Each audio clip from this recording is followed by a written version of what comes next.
Salut YouTube. Alors dans cette vidéo, je vais reprendre la première vidéo que j'ai faite quand j'ai dit pourquoi est-ce que Dieu n'a pas créé le Big Bang. Et en fait, j'ai eu le temps de réfléchir et je me suis documenté, j'ai regardé sur internet, différentes sources, beaucoup de vidéos sur YouTube. Et du coup, en fait, je me suis rendu compte qu'il y a une chose qui est vraie et que j'avais pas vraiment réfléchi quand j'ai fait ma première vidéo, c'est qu'en fait la science de façon générale, elle a tendance à toujours, elle va pas, elle va pas réussir à répondre à la question de qu'est-ce qui s'est passé avant le Big Bang. Et en fait, je sais pas si elle a conscience de ça ou elle fait pas exprès, mais de façon générale, toutes les théories en physique théorique, elles vont juste repousser la question de l'origine de comment est-ce que tout a commencé. Par exemple avec la théorie des cordes. En fait, c'est une théorie qui va en gros dire que notre univers, il n'a pas créé à cause du Big Bang. En fait, il a créé, c'est la suite de quelque chose qui s'est fini. C'est un univers qui s'est recontracté sur lui-même. Et puis après, notre univers actuel, c'est en fait la suite d'un. Enfin, en fait, c'est la fin d'un univers qui s'est recontracté sur lui-même et qui s'est re-élargi. Et en fait, il y a des cycles d'univers.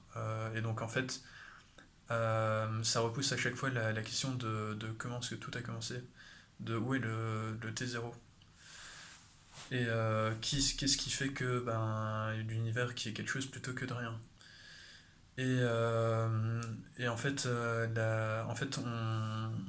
on crée à chaque fois il y a des théories qui sont créées, mais elles répondent pas. En fait, elles permettent pas de répondre à la question. Et par exemple, on dit il y a des particules comme le boson de Higgs qui va permettre de créer de la masse, et donc c'est cette masse qui va créer des particules, et ainsi de suite, et de fil en aiguille, il va y avoir de l'hélium, de l'hydrogène, et puis après ça va créer des trous noirs qui vont créer voilà, toute une série d'étapes qui vont créer l'univers. Mais d'où est-ce que viennent ce boson de Higgs? Là encore, on ne fait que repousser la question. Même chose avec les neutrinos, on dit les neutrinos pourraient créer l'antimatière pourrait créer l'expansion de l'univers. Ben, là encore, on fait que repousser les questions. Et du coup, on n'aura jamais de questions à la réponse. Et quoi d'autre Oui, aussi, on dit que d'après la théorie de relativité d'Einstein, qui dit qu'en fait la gravité ça fonctionne ça fonctionne pas comme disait Newton, mais c'est une courbure de l'espace-temps. Et en fait, le temps, s'il y a eu un Big Bang, le temps aurait commencé à ce Big Bang. Donc en fait, il y aurait rien eu avant le Big Bang d'un point de vue temporel, parce que le temps T0, enfin, le temps est créé, l'espace et le temps qui sont liés, qui sont quatre dimensions en tout, sont unis. Et si l'espace et le temps commencent au moment du Big Bang, enfin qui sont créés, on ne peut pas avoir un temps antérieur si le T0, on ne peut pas avoir un temps négatif. C'est comme Stephen Hawking qui disait on ne peut pas aller au nord du pôle Nord. Ça fait pas de sens.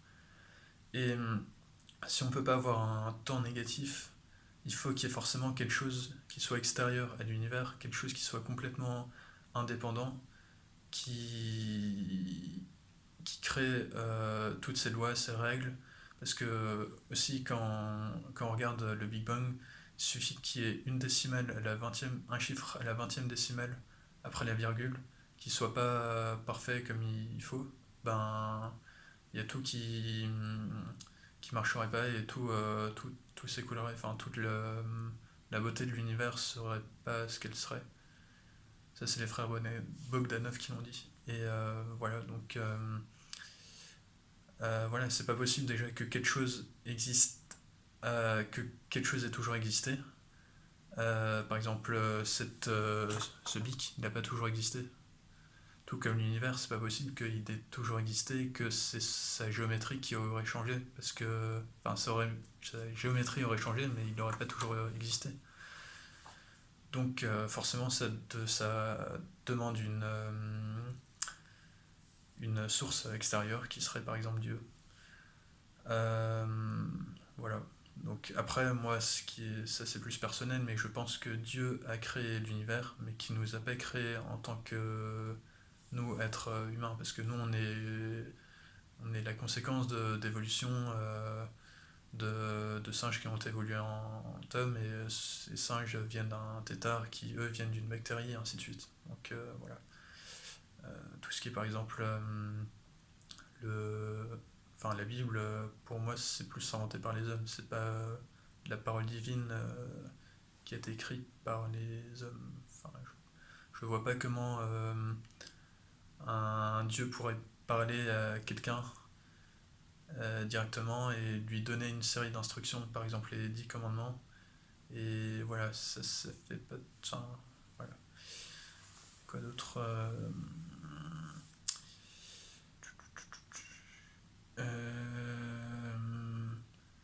Voilà, enfin, on n'aura jamais de réponse à cette question. On essaie toujours d'unifier des théories, la mécanique quantique avec la relativité, mais on n'arrive jamais à dépasser le mur de Planck. C'est ce qui s'est passé 6,63 fois 10 moins 63 secondes, je crois.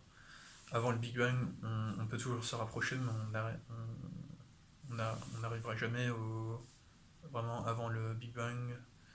Et donc voilà. Allez, salut, à bientôt.